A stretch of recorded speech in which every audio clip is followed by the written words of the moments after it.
मनवा में सरदा बाटे चर्चा करवती, अंगना में अपने शिव गुरु के बोलावती।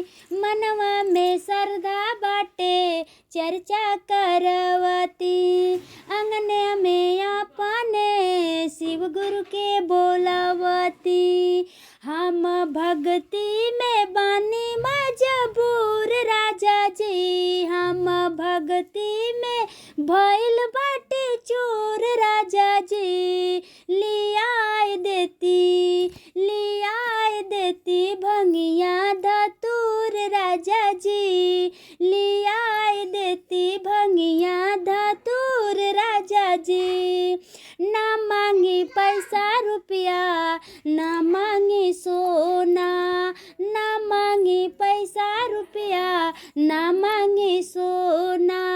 चर्चा करवाले से भर जाई घर को ना, चर्चा करवाले से भर जाई घर को ना।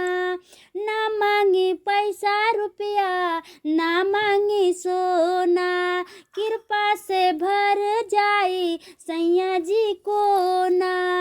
काहे भइल बाटी भोला जी से दूर राजा जी, काहे भइल बानी भोला जी से दूर राजा जी।